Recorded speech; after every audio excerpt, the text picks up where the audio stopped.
Bueno, mis amados hermanos, les invito a orar al Señor, así que les pido que ahí inclinemos nuestro corazón ante Él. Padre Celestial, te damos las gracias, Señor, porque nos has salvado, porque a través de reunirnos, Señor, con nuestros hermanos en comunión, lo primero que nos acordamos es que nos reunimos porque tú, Señor, nos has hecho una familia, nos has hecho parte de tu cuerpo. Y eso, Señor, nos trae gozo, nos trae gratitud el saber que al estar en iglesia estamos en casa. Señor, yo te ruego que en esta noche permitas, Señor, que tu palabra sea expuesta con fidelidad, pese a que soy un eh, Señor varón que cree en ti, pero también tiene debilidades, Señor. Y te ruego que me utilices, guardes, Señor, el corazón de nuestros hermanos también. En nuestras imperfecciones tú, Señor, puedas también glorificarte. Padre, yo te ruego que fortalezca a mis hermanos, a los que están cansados, a los que vienen hambrientos de ti. Que sea tu palabra, Señor, y no el instrumento hablando. Gracias, Señor, por todos los hermanos que están en este momento. Te glorificamos, Señor. Y eres tú a quien adoramos y eres tú el amado de nuestros corazones. En el nombre de Jesús. Amén. Amén. Bueno, mis hermanos, eh, como ustedes sabrán, quizás algunos no, pero he estado haciendo una serie de predicaciones de la epístola a los Gálatas. Y ha sido una bendición, en primer lugar, para mi vida, poder detenerme un poco más de lo usual en este libro. Ya vamos en el capítulo 5 de los 6 que componen esta carta, que fue inspirada por el Espíritu Santo y que fue hablada a través del apóstol Pablo. Y quisiera, quisiera invitarte, hermano, a descansar en este momento. Como ya lo he mencionado, muchos de ustedes quizás vienen llegando o terminando su jornada laboral. Dejemos que el Señor nos hable, nos haga descansar en su palabra. Para hacer un breve recordatorio de lo que hemos estado compartiendo en instancias anteriores, quisiera comentar que la anterior predicación, el anterior compartir de la palabra, estuvimos hablando un poco del concepto de la libertad que tenía el creyente, de que también la esclavitud que pudiese llegar a tener el creyente, en este caso la iglesia de los Gálatas, se estaba viendo tentada a seguir las antiguas ordenanzas de la ley, tal como la circuncisión. Y la tónica de todo este libro es la libertad que trae consigo el creer en el Evangelio de nuestro Señor Jesucristo. Si hay una buena noticia que ha llegado a nuestras vidas una vez que conocemos al Señor mismo, a nuestro glorioso Señor, es que somos libres, hermanos. Tú ya no eres hermano, usted ya no es, amada hermana, esclavo o esclava, sino que hemos sido liberados de la esclavitud al pecado por medio del sacrificio redentor de nuestro Señor. Y eso es algo liberador. Usted y yo, si hemos creído en el Señor Jesucristo, somos libres. Mucho más libres de los que son las aves del cielo, que hoy día las vemos revolotear en el verano libremente por los aires. Somos mucho más libres que eso. Ese es un gran regalo que hemos recibido del Señor. Somos también libres para acercarnos a Él confiadamente, como dice su palabra. El Señor nos ha provisto de bellos regalos a lo largo de nuestra vida junto a Él. Nos ha dado la libertad para acercarnos confiadamente ante el trono de su gracia, como dice su palabra. Ya no hay que temer, no hay que tener miedo de si seremos aceptos o no, porque mediante el sacrificio del Señor somos aceptos ante el Padre y tenemos la libertad para inclusive llamarle a nuestro Dios Padre, a decirle Abba Padre, a decirle Papá. tenemos esa libertad, hermano. Y esa es una de las cosas que quisiera iniciar diciendo. Tú tienes una libertad en Cristo, un regalo maravilloso, una posición importantísima, más importante que los reyes que hoy día quedan o viven en este mundo, más importante que los presidentes. Tenemos una ciudadanía celestial, una libertad como la que no hay. Lo que es muy interesante del libro de los Gálatas es que Pablo hace ciertas amonestaciones que son diferentes a las que hace en otras iglesias. Vemos, por ejemplo, el caso extremo de lo que ocurría en Corintio, donde había una serie de casos de inmoralidad. La iglesia, ¿cierto? Tenía el ejemplo de un varón digamos, estaba siendo inmoral con su madrastra y Pablo les dice, denuncien al hermano inmoral, expúlselo, etcétera. Pero vemos acá en Gálatas que ocurre una situación de pecado, pero distinta. Había una situación de pecado en cuanto a una moralidad excesiva, una moralidad que buscaba justificarse a través de las obras de la ley.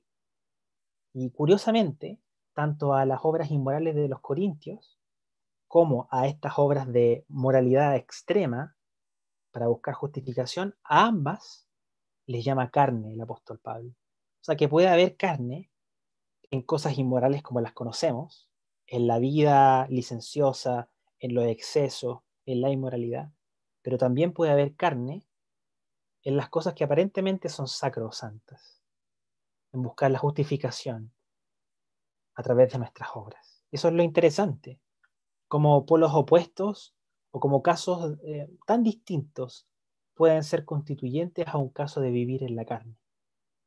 En este caso nos enfrentamos a la primera situación, a la situación de vivir en la carne cuando uno comienza a buscar la justificación por las obras. Eso es lo que está hablando entonces el apóstol Pablo en este caso. Lo que vimos la anterior ocasión fue acerca de el apóstol Pablo hablando acerca de la historia de Agar e Ismael en contraposición con la historia de el hijo que tuvieron Abraham y Sara, que era el hijo de la promesa. Entonces el apóstol Pablo, con autoridad apostólica, trae una interpretación inspirada por el Espíritu Santo de esta historia verídica, y él dice, esto significa espiritualmente esto, y empieza a hablar de que en realidad había un significado mucho más allá en esta historia de la promesa que tendrá una descendencia Abraham, una interpretación en cuanto a que habían dos pactos, un pacto según la promesa y otro según la carne. En primer lugar, el pacto según la promesa era, digamos, la promesa que él le había hecho eh, el Señor a Abraham, que iba a tener una descendencia, pero con Sara. Sara, una mujer estéril, además anciana, Abraham también anciano. Algo impensado, como es el que ellos pudieran concebir un hijo, sucedió, y eso es parte de la promesa del Señor. Sin embargo, hay una vivencia de parte de Sara de querer hacer cumplir con sus propias fuerzas esta promesa de Dios, porque veía que las cosas no estaban pasando, no se podía tener un hijo, entonces a Sara se le ocurrió la idea de ofrecer a Agar a Abraham para que construyeran un hijo. Y a esto el apóstol Pablo le denomina, digamos, el pacto por las obras, digamos. Entonces esa es la interpretación con autoridad apostólica que trae Pablo a esta historia. Eso es lo que vimos. Pero también vimos un poco de la actitud de Sara. Profundizamos en esta actitud de Sara que también puede ser semejante a la actitud que podamos tener muchos de nosotros en ocasiones. Esto por cuanto Sara había escuchado la promesa que le había hecho Dios a su esposo Abraham. Me imagino de noche a Abraham diciéndole a Sara, Sara, ¿te acuerdas que se nos acercó el Señor y nos dio esta promesa? Increíble. Y Sara veía que no pasaba, no había cumplimiento de esta promesa. Y ella decide forzar el cumplimiento de esta promesa haciendo algo por sus propias fuerzas. Y decide que se le ocurre de que quizás Dios había determinado que que la descendencia de Abraham no iba a ser por parte de ella, sino que por parte de otra mujer, Agar. Y ese es el error de Sara, intentar adelantarse a los tiempos del Señor. Y en eso profundizamos también la anterior ocasión que estuvimos compartiendo de Gálatas, porque es una actitud que yo creo que obedece a la falta de fe que podemos vivir muchos de nosotros. Eh, Escuchar una palabra, escuchar una promesa, leer las promesas del Señor, pero vernos debilitados porque vemos que las cosas no ocurren. Nos desesperamos, nos angustiamos e intentamos adelantarnos a los tiempos del Señor. Y una de las enseñanzas que vimos, hermanos, la semana pasada, justamente esto, esperar en el Señor, esperar en el cumplimiento de sus promesas, con plena certidumbre de fe, de que ciertamente lo que el Señor ha prometido ha de ocurrir, porque Dios no es hombre para que mienta. Por lo tanto, hermanos y hermanas, si en esta semana, en este tiempo, te has visto preguntándote o dudando de la bondad de Dios. ¿Será veraz Dios? ¿Será bondadoso a Dios? ¿Por qué dejará que me ocurra esto? Yo te invito a fortalecerte en el Señor y a tener fe, a confiar en su promesa que nos ha hecho de estar junto a nosotros todos los días hasta el fin. Estar con nosotros, a no apartarse. El Señor no se aparta ni se apartará de nosotros. No intentemos, mis amados hermanos, de ser como Sara, intentando forzar la voluntad de Dios. Eso es lo que vimos entonces la semana pasada. Y vimos también cómo esta promesa que Dios le había hecho a Abraham tenía un fin último o un fin supremo, que era que en realidad la descendencia de Abraham, cuando el Señor le dice a Abraham, te daré descendencia, vimos que en el griego esta palabra descendencia está en singular. Y el apóstol Pablo reflexiona de que este singular estaba así porque se dirigía a Cristo. Y por eso no decía las descendencias o te daré descendencias, sino que el hecho de ocupar la palabra en singular era porque se dirigía a Cristo. Esa es la revelación de la palabra. Pero bueno, ahora vamos a adentrarnos en un poco lo que vendría siendo parte ya de las conclusiones que va haciendo el apóstol Pablo en esta carta a los Gálatas. Y por eso quisiera que le demos lectura a Gálatas capítulo 5. Así que si usted, hermano, hermana, tiene su Biblia a mano, la aplicación, cualquier cosa que pudiese ayudarle a tener esta porción de la escritura, le invito a buscar Gálatas capítulo 5. Vamos a darle lectura a todo el capítulo 5 y debido al tiempo vamos a enfocarnos solo en algunos aspectos y trozos de este capítulo. Pero vamos a darle lectura a todo el capítulo para tener un contexto claro de lo que está hablando el apóstol Pablo, inspirado por el Espíritu Santo. Dice así Gálatas 5. Para libertad fue que Cristo nos hizo libres. Por tanto, permaneced firmes y no os sometáis otra vez al yugo de esclavitud. Mirad, yo, Pablo, os digo que si os dejáis circuncidar, Cristo de nada os aprovechará. Y otra vez testifico a todo hombre que se circuncida, que está obligado a cumplir toda la ley. De Cristo os habéis separado vosotros, que procuráis ser justificados por la ley, de la gracia habéis caído. Pues nosotros por medio del Espíritu esperamos por la fe la esperanza de justicia. Porque en Cristo Jesús ni la circuncisión ni la incircuncisión significan nada, sino que la fe que obra por amor. Vosotros corríais bien, ¿qué os impidió obedecer a la verdad? Esta persuasión no vino de aquel que os llama. Un poco de levadura fermenta toda la masa. Yo tengo confianza respecto a vosotros en el Señor de que no optaréis por otro punto de vista, pero el que os perturba llevará su castigo, quien quiera que sea. Pero yo, hermanos, si todavía predico la circuncisión, ¿por qué soy perseguido aún? En tal caso, el escándalo de la cruz ha sido abolido. Ojalá que los que os perturban también se mutilaran, porque vosotros, hermanos, a libertad fuisteis llamados, solo que no uséis la libertad como pretexto para la carne, sino servíos por amor los unos a los otros. Porque toda la ley en una palabra se cumple, en el precepto: amarás a tu prójimo como a ti mismo. Pero si os mordéis y os devoráis unos a otros, tened cuidado, no sea que os consumáis unos a otros. Digo pues, andad por el Espíritu, y no cumpliréis el deseo de la carne, porque el deseo de la carne es contra el Espíritu, y el del Espíritu es contra la carne, pues estos se oponen el uno al otro, de manera que no podéis hacer lo que deseáis. Pero si sois guiados por el Espíritu, no estáis bajo la ley.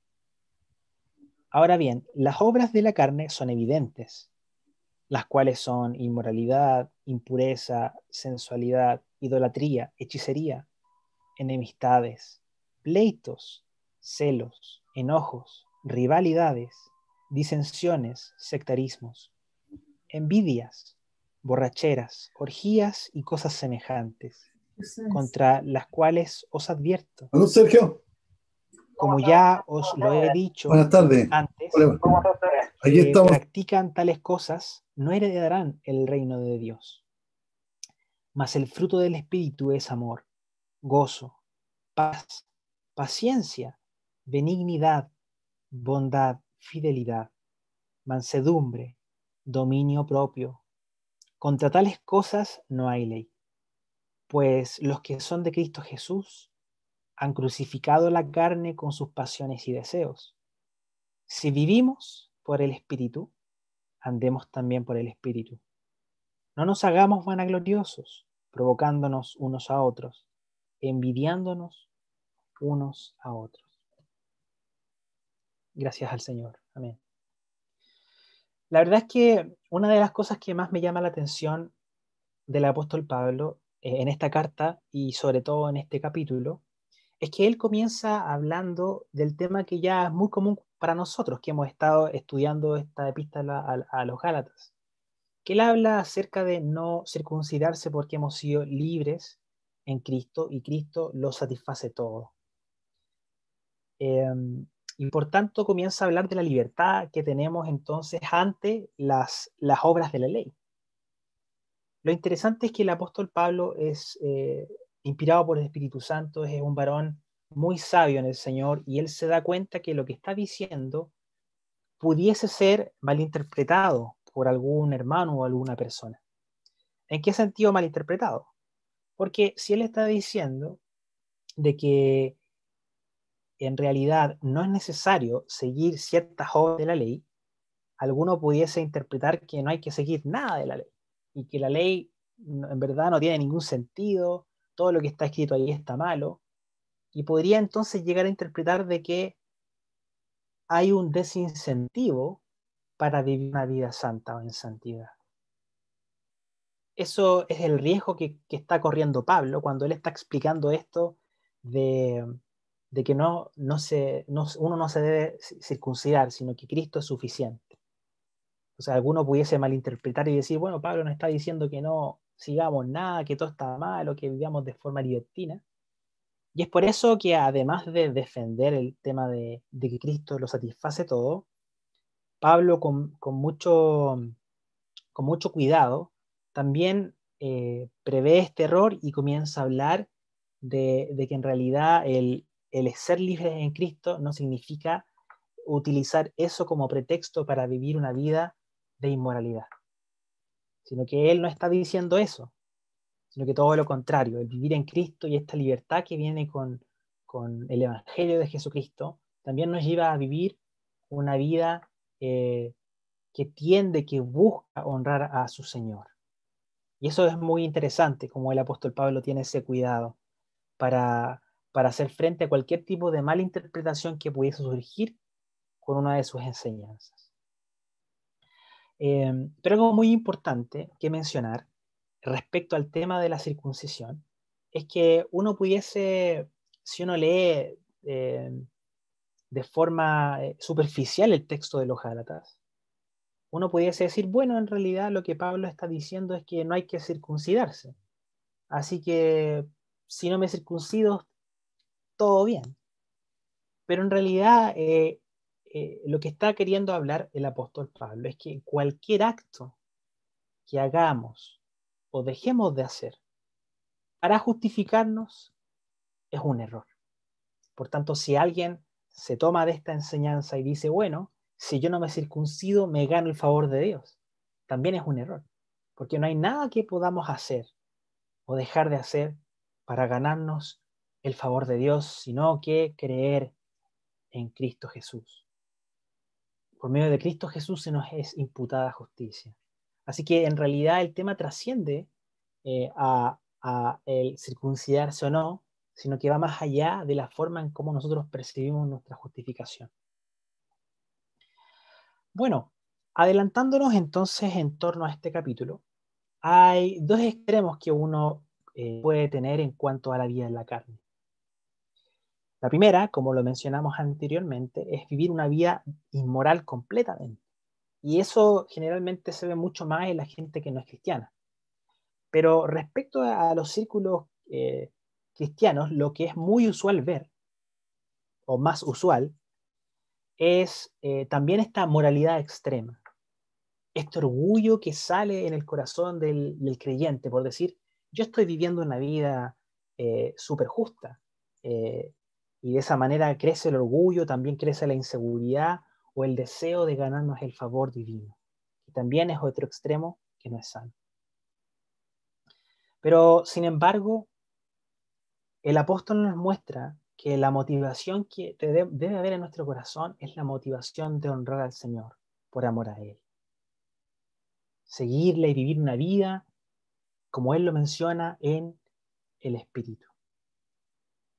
Y el apóstol Pablo va a comenzar a hablar entonces a lo largo del capítulo 5, como ya hemos sido testigos por la lectura, de dos cosas. Él hace un contraste muy fuerte en el capítulo 5 de la vida en el Espíritu y también la vida en la carne. Y yo quisiera abordar estos dos temas eh, durante este compartir, mis amados hermanos. Así que lo primero es hablar acerca de estas dos naturalezas y, y comprender que en cada creyente hoy día nuestro corazón aún no ha sido totalmente santificado, sino que nosotros estamos viviendo una vida de santificación y por eso todavía hay pecado en nosotros.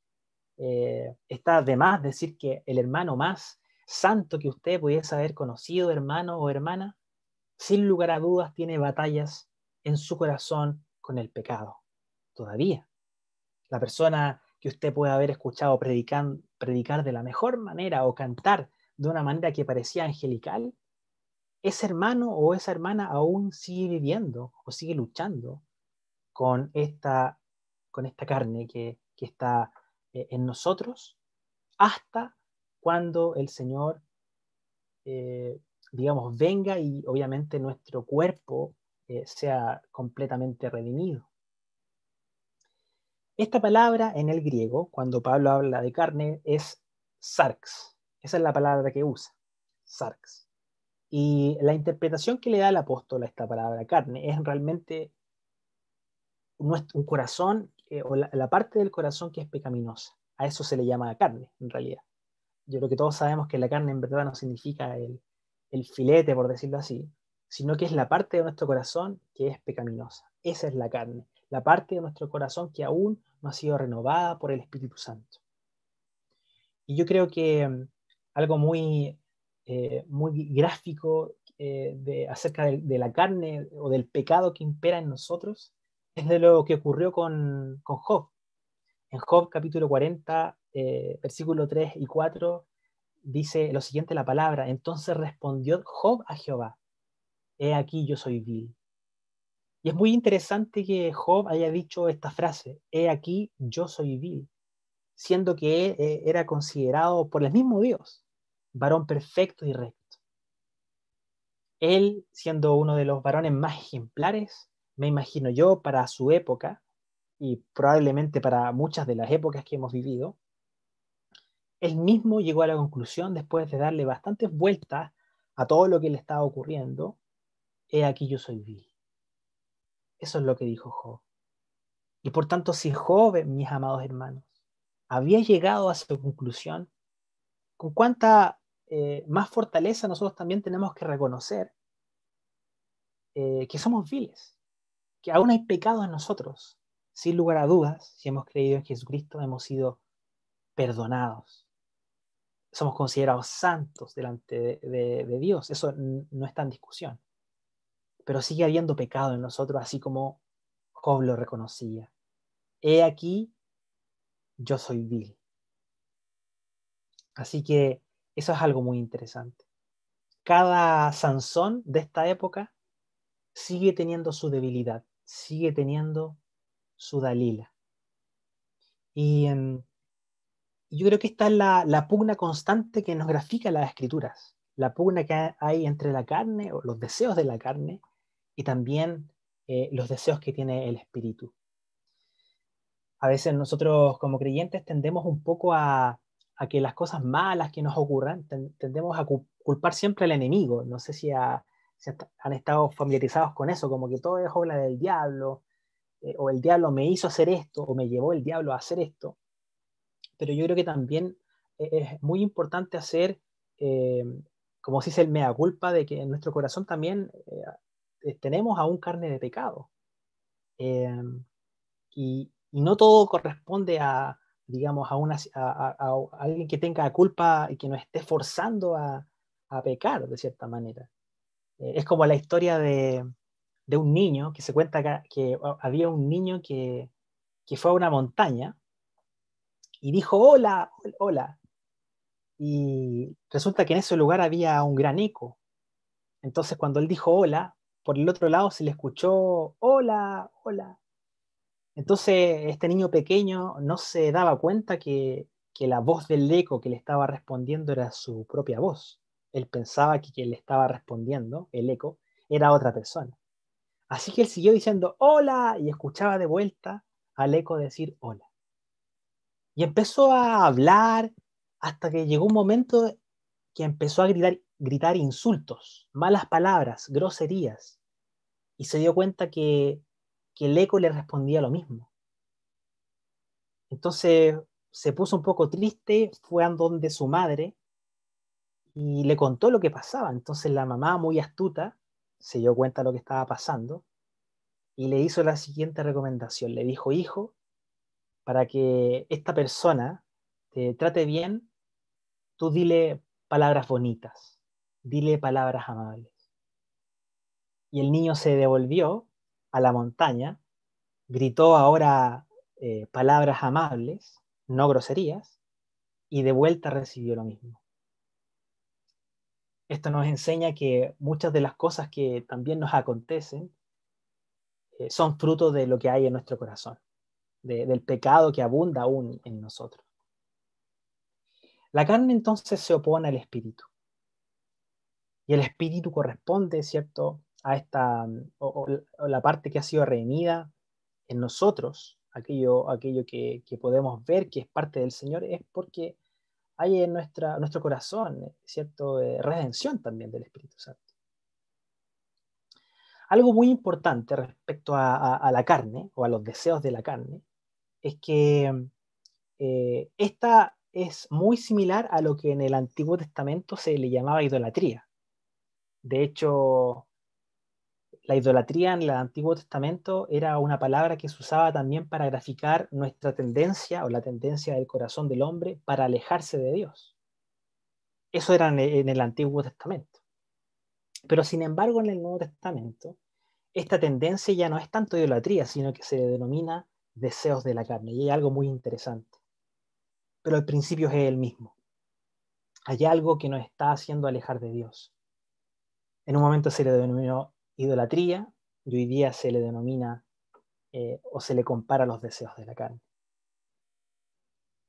Mientras que nuestra carne glorifica, anhela, se goza de cosas o de personas, el espíritu glorifica y anhela y se goza en Cristo. Y ese es, de cierta manera, el contraste que hay en ambas. Y si seguimos leyendo un poco de la descripción que hace el apóstol Pablo acerca de los deseos de la carne, él lo menciona en el versículo 20. Y acá leemos que desde el 19, perdón, se comienza a leer: las obras de la carne son evidentes, las cuales son inmoralidad, impureza, sensualidad, y empieza a nombrar una serie de cosas. Y todas estas cosas que menciona el apóstol Pablo, toda esta lista, digamos, de obras de la carne, es posible clasificarlas en tipos o agruparlas. Y es muy interesante porque también uno puede ver cuáles son los alcances que puede tener la carne en nuestros corazones. Está, por ejemplo, la inmoralidad, la impureza y el libertinaje, que pueden ser clasificados como áreas de la sexualidad. O sea, en el fondo, el pecado, las obras de la carne, pueden afectar áreas de la sexualidad del ser humano. También la carne afecta a áreas de las creencias, de la religión. Por ejemplo, menciona el apóstol idolatría y brujería. También el apóstol Pablo sigue hablando acerca de rivalidades, envidia y celos, que son todas aquellas cosas que en realidad destruyen relaciones. Así que el pecado puede, de cierta manera, torcer el concepto de sexualidad, torcer nuestras creencias y además destruir relaciones. También como resultado de esta destrucción de las relaciones está la discordia, la ira, las disensiones, que son el resultado de este quiebre de relaciones. También las obras de la carne nos hablan del abuso de sustancias. Nos pueden llevar a abusar de ciertas sustancias y por eso están las borracheras mencionadas. Pero, de todas maneras, estos son los alcances que puede llegar, hermanos amados, a tener las obras de la carne en nuestra vida. Y hay algunas que son muy propias, que algunos pudiesen leerlas y decir: si estas son las obras de la carne, quizás en algún momento en esta semana sentí enojo, sentí celos, discutí, peleé, tuve una disensión, una falta de acuerdo. Mi amado hermano, mi amada hermana, no se preocupe, no se preocupen demasiado, porque Pablo lo que está hablando acá es de una práctica de estas situaciones constante, sin arrepentimiento. Es evidente que todo creyente puede en ocasiones tener estas recaídas. Sin embargo, acá estas obras de la carne que son pertenecientes a personas que no han sido salvas, se refiere a una obra o práctica persistente, continua y sin arrepentimiento. Sin embargo, está el contraste, que es el ser guiados por el Espíritu. Y ahí, hermanos, yo quisiera que después de ver esta parte un poco media oscura, tristona, algo que nos desalienta, quisiera también ver algo que nos alienta, que es el ser guiados por el Espíritu. Y hay una promesa maravillosa en la Escritura, que dice que, digamos, aquellos que son guiados por el Espíritu de Dios son los hijos del Señor. Y nosotros que somos hijos del Señor, hermanos, ciertamente estamos siendo guiados por Él. Estamos bajo su alero, estamos con su compañía. Y eso es una de las grandes promesas que se menciona acá en el capítulo 5, en primer lugar en el versículo 18, que dice el apóstol: pero si sois guiados por el Espíritu. Y luego se repite en el 25: si vivimos por el Espíritu, está el llamado a andemos también por el Espíritu. Hay un llamado del apóstol Pablo de este contraste, de dejar lo que está en la carne y vivir por el Espíritu, ser guiado por el Espíritu.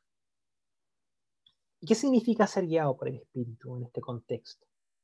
La verdad es que un versículo que nos puede dar bastante luz acerca de vivir y ser guiados por el Espíritu aparece en Romanos 8, del 13 al 17. Dice lo siguiente, Romanos: porque si vivís conforme a la carne, habréis de morir. Pero si por el Espíritu hacéis morir las obras de la carne, viviréis. porque todos los que son guiados por el Espíritu de Dios, los tales son hijos de Dios. Pues no habéis recibido un espíritu de esclavitud para volver otra vez al temor, sino que habéis recibido un espíritu de adopción como hijos, por el cual clamamos, Abba Padre. O sea, una de las características que tiene el creyente y que demuestra que está siendo guiado es que en primer lugar él reconoce la paternidad que tiene Dios sobre nuestra vida.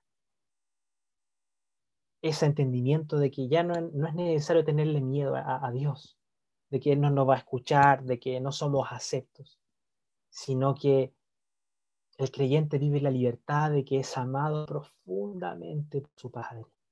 Y esa es la primera gran promesa y sello de que estamos siendo guiados por el Espíritu, que vivimos en esta relación de familiaridad con nuestro Padre. Ahora, una de las preguntas es, ¿de qué manera nos está guiando el Espíritu del Señor? ¿De qué manera nos guía? Y la verdad es que, como veníamos diciendo, Él nos da este afecto familiar con nuestro Señor. Él nos hace y nos lleva a actuar con fe. No a actuar intentando ganarnos su favor, sino que nos lleva a actuar con fe, con alegría, con confianza. Y luego el apóstol Pablo empieza a hablar un poco cuál es la obra que el Espíritu Santo hace en la vida del creyente. Y empieza a hablar del fruto del Espíritu.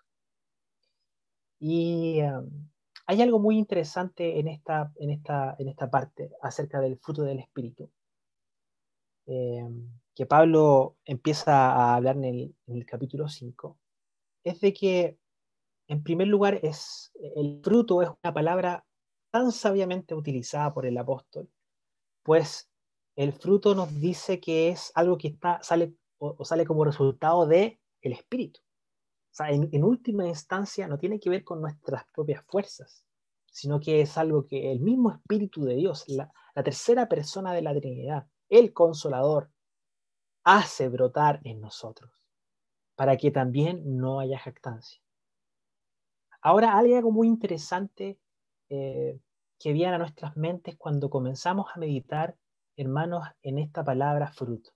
Y yo también quisiera hacerle énfasis para también traer esperanza, tranquilidad y también ánimo a nuestros corazones. En primer lugar, el fruto, eh, no hay ningún fruto que crezca de la noche a la mañana. Y yo creo que para los hermanos que están más familiarizados con la agricultura, que han estado viviendo en el campo, en Temuco, etcétera, que donde están las quintas, donde se siembran las papas, las hortalizas, etcétera, se dan cuenta que para que crezca este fruto toma su tiempo. No es algo, no es algo instantáneo.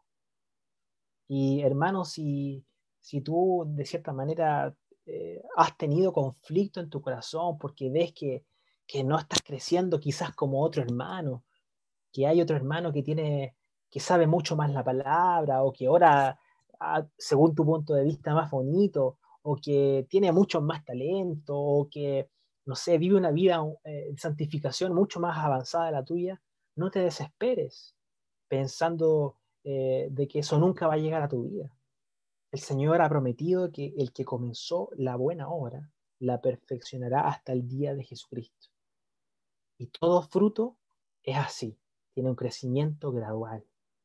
Por tanto, hermano, si en algún momento tú te has caído, que no te sobrevenga la desesperanza, que no te sobrevenga la depresión a tu vida, el decir, no, el Señor no me va a aceptar, no tengo remedio, no voy a cambiar, sino que confía en que el Señor es nuestro jardinero que está, de cierta manera, haciendo crecer este fruto en nosotros. Y este fruto es gradual. Tiene que pasar tiempo, tienes que pasar tiempo, tenemos que pasar tiempo con el Señor. Y en la medida que hay una comunión más íntima, este fruto va tomando, de cierta manera, una forma más madura. En segundo lugar, el crecimiento es inevitable. la gran esperanza es que los frutos crecen. Yo nunca he visto un fruto que se haga más pequeño y desaparezca. Todos los frutos, que son obviamente regados, tienden a crecer. Esa es la ley que el Señor le impuso a los frutos. Se cuenta una historia que cierto hombre falleció y, y fue enterrado debajo de una placa de mármol, como está en los cementerios. Y en su tumba le pusieron una bellota. Entonces, con el paso del tiempo, esta bellota comenzó a germinar hasta que rompió esta placa de mármol que había sobre el ataúd que ya estaba enterrado. La bellota tiene como destino crecer. Y por tanto, si hay una esperanza, es que este fruto del Espíritu va a crecer en nuestra vida, hermano. El Señor tiene un compromiso firme con su iglesia de perfeccionarnos, de santificarnos, porque Él dice su palabra, que cuando empieza a hablar, ¿cierto?, a los que llamó, ¿cierto?, a los que predestinó, etcétera, también habla de que los santificó, dice la palabra del Señor. Es decir, que tiene un compromiso el Señor con santificarnos, con hacer crecer este fruto en nosotros. Así que hay un gran aprendizaje en este uso de la palabra fruto por parte del apóstol Pablo y evidentemente por parte del Señor que inspiró al apóstol a través de su Espíritu Santo. Así que el crecimiento es inevitable. Y esa es la buena noticia. Así que no te desanimes, hermano. Si tú ves que te cuesta más, si es más lento tu desarrollo en la espiritualidad, en tu conocimiento del Señor, no te preocupes. Tú estás en crecimiento a tu ritmo y tienes toda una eternidad para seguir creciendo y teniendo más comunión y conociendo más del Señor, amándole más, desarrollando esta bondad, fe, que es lo que vamos a ver a continuación. Ten confianza en el Señor, hermano, hermana. Hay algo importante que comienza a hablar entonces el apóstol Pablo acerca de lo que es el contraste a las obras de Lacan, que es el fruto del Espíritu. Y esto lo va a comenzar a hablar en el versículo 22. Y vamos a detenernos un poco en cada aspecto que habla el apóstol Pablo. Primero está el primer rasgo que es el ágape, que sale en el griego, que es el amor. Y la verdad, amor significa servir a una persona para su bien y por el valor que tiene la persona, no por lo que la persona te puede aportar. El opuesto al amor es el temor, el no arriesgarse por el otro, al quedarse así. Y la forma en que se puede aparentar amor es cuando tratas bien a alguien o amorosamente a alguien por lo que esa persona te puede dar a cambio. Es muy, muy interesante el tema del amor. Después lo que se menciona es el gozo, que en griego es chara. Y el gozo es un deleite en Dios por la pura belleza de quién es el Señor. Eso es el gozo.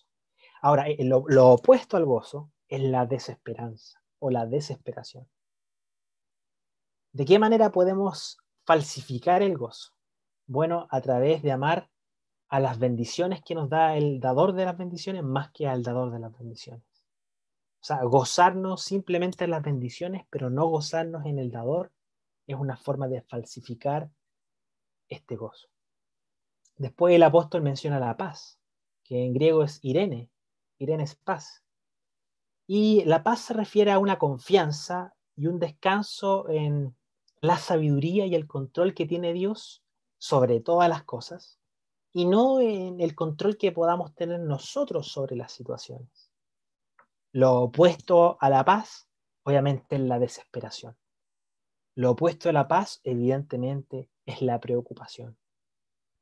Ahora, hay una forma en que uno pudiese creer tener paz, pero en verdad no estar teniendo paz.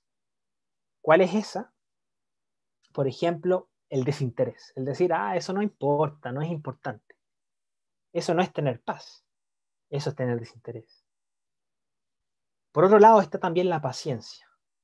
Y la paciencia es la habilidad para enfrentar los problemas sin, eh, de cierta manera, eh, sin detenerse a los posibles ataques a los cuales nosotros nos podemos enfrentar. El opuesto a tener paciencia, evidentemente, es el resentimiento que podamos tener hacia Dios o hacia los demás. Después se habla de la amabilidad. Bueno, benignidad pudiese haberse hablado en otras versiones. La amabilidad o benignidad. Esto se refiere a una habilidad para servir a los demás en cosas prácticas, de una manera que nosotros nos vemos como vulnerables hacia los demás. Ser bondadoso. El opuesto a ser bondadoso, bueno, es ser envidioso. Y eso me impide gozarme con la alegría ajena, sino que nos llenamos de envidia. Ahora, ¿qué es lo falso? ¿Cómo se puede falsear o falsificar la amabilidad? Bueno, intentando manipular a los demás con nuestras buenas obras. Después está la fidelidad, que es también parte del fruto del Espíritu, que es singular. La fidelidad significa ser confiable, fiel a la palabra de uno. Lo opuesto a la fidelidad es ser oportunista, ser amigo solo en los buenos momentos. ¿Y cómo se pudiese falsear la fidelidad? Bueno, en ser amoroso pero no ser sincero. Es decir, nunca estar dispuesto a confrontar o a cuestionar al otro cuando está haciendo algo malo. También se habla de la humildad, que significa no ser vanaglorioso. También está finalmente el dominio propio, que es la habilidad de controlar los impulsos. Y lo opuesto es ser impulsivo, evidentemente, o desenfrenado. Cuando leemos todo eso, una de las primeras reacciones que podemos tener en nuestros corazones es decir, bueno, la verdad es que tengo tanta necesidad de crecimiento, porque todo lo que ha mencionado el apóstol Pablo, muchas de esas cosas carezco. Quizás de todas las cosas que aparecen ahí, yo carezco. Y creo que muchos de nosotros no sé, pueden tener el mismo pensamiento que yo, el de repente pensar, hay tantas cosas que se mencionan en el fruto del Espíritu, de las cuales yo no las tengo tan maduras aún. Y eso es importante, reconocer esa necesidad y como consecuencia aumentar nuestra dependencia del Señor. Porque a veces podemos llegar a una situación, hermanos, donde nos vemos tan bien, que creemos estar tan fuertes, pero se nos olvida que aún estamos en periodo de crecimiento, que el Señor sigue haciendo la obra. Y lo más importante, y como mencioné antes, es que Él tiene el compromiso de perfeccionarnos hasta el fin. Así que esta mención que hace el apóstol Pablo de todo lo que significa el fruto del Espíritu no nos desanime, nos ayude a entender en qué es lo que estamos escaseando, pero también nos aliente a pensar, bueno, todo esto es lo que el Señor se ha comprometido a hacer en mi vida. Qué bueno que el Señor se ha comprometido y me ha dado el fruto del Espíritu y esto está creciendo. Qué bueno que en algún momento va a ir floreciendo en mí la bondad. Qué bueno, gracias Señor, porque en algún momento en mí va a ir floreciendo la humildad, el amor.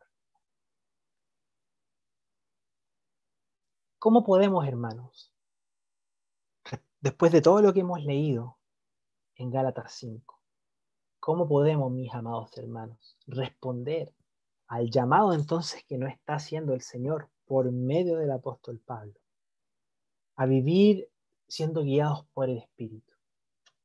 En primer lugar, orando, orando, orando al Señor que nos dé fortaleza, orando al Señor con fe. Es muy importante tener fe, porque el Señor profetizó que Él pondría en nosotros su espíritu. Dice Ezequiel 36:27, pondré dentro de vosotros mi espíritu y haré que andéis, fíjense lo que dice el Señor, y haré que andéis en mis estatutos y que cumpláis cuidadosamente mis ordenanzas. Eso es lo que dice el Señor, eso es lo que ha prometido el Señor por medio del profeta Ezequiel. pondré dentro de vosotros mi espíritu y haré que andéis en mis estatutos. Y mi traductor mental me dice, bueno, esto es lo que dice el apóstol de que Él nos perfeccionará hasta el día final. Esa es la traducción que veo yo, esta es la correlación que veo yo en esta promesa que se menciona en Ezequiel.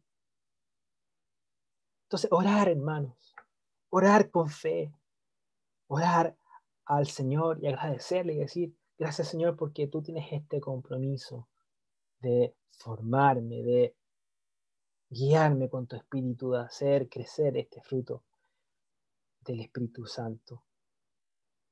Y eso es maravilloso, orar como decía el salmista en el Salmo 51, crea en mí, oh Dios, un corazón limpio y renueva un espíritu recto dentro de mí. Crea en mí un corazón limpio. Así es como oraba el salmista.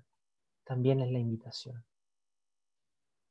También, como mencioné anteriormente, es tener fe. Tener fe en que nada nos podrá separar del Señor, de que el pecado no tendrá dominio sobre nosotros. Tener fe, hermanos, en que somos guiados por el Espíritu. Tener fe en que, pese a que nuestro hermano o nuestra hermana puedan verse más avanzados en el crecimiento, también nosotros estamos creciendo. Tener fe que el Señor está obrando en nuestra vida. También es importante actuar, ya que vimos que es importante orar y tener fe, también es importante actuar. Como dice 1 de Pedro 4:11, el que sirve, que lo haga por la fortaleza que Dios da. El que sirve, que sirva, pero que lo haga con la fortaleza que Dios da. O sea, hay una acción, hay un llamado a la acción. Tomar acciones concretas que muestren que estamos quitando nuestro ojo cuando nos está haciendo caer o pecar. Velar, hermanos. Velar, velar constantemente. Como decía el hermano Spurgeon, él decía lo siguiente y lo voy a leer. Él dice, queridos hermanos, los exhorto a que velen constantemente. Cuando la casa vecina se está incendiando, ¿cuán rápidamente ustedes saltan de sus camas, traen líquidos e intentan apagar estos incendios? Ustedes tienen corrupción en su corazón. Cuídense de la primera chispa que pudiese salir para que no se incendie su corazón. Por tanto, hermanos, no durmamos como los demás, sino que el llamado es a ser sobrios y velar, como dice la palabra. Velar. Depender profundamente de Dios. Al reconocernos que somos débiles, cada uno de nosotros, depender del Señor. En primer lugar, reconocernos débiles y vivir cada día en dependencia de nuestro Señor. No pensar que somos caballeros o señores fuertes o damas invencibles, sino que considerarnos débiles y depender del Señor para todas las cosas. Y ya cuando veamos frutos del Espíritu viéndose acrecentado más continuamente en nuestra vida, agradecer al Señor. Agradecer porque Él es finalmente quien lo ha hecho y no nosotros, para que de Él sea toda la gloria. Así que eso, mis amados hermanos, este capítulo 5 de Gálatas nos ha hablado acerca de no vivir bajo la ley, sino bajo la gracia, vivir como libres y no como esclavos, lo que no significa dar rienda suelta a un libertinaje o pecado, que es lo que comienza a hablar el apóstol Pablo entonces, por si alguien lo llegase a malinterpretar. Pero qué bueno que el hermano tenga este cuidado porque así también comienza a hablar un poco más detalladamente de, de lo que significa vivir bajo las obras de la carne, pero también bajo las obras o bajo el fruto del Espíritu siendo guiados por el Espíritu Santo. Así que una de las cosas, hermanos, que quisiera dejar en esta noche es la esperanza de que todos el Señor está trabajando en nosotros. Todos estamos siendo considerados por el Señor. El Señor está trabajando en su iglesia a distinto tiempo en cada uno, de distintas maneras. Pero cada uno de nosotros estamos siendo regados y estamos recibiendo el crecimiento del Señor. Así que no te desesperes, sino que confía en que el Señor nos perfeccionará hasta el día de Jesucristo. Amén. Gracias, Señor.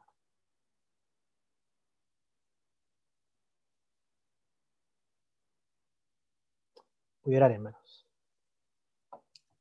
Señor, venimos delante de ti, Padre Celestial, y te damos las gracias por esta tu palabra.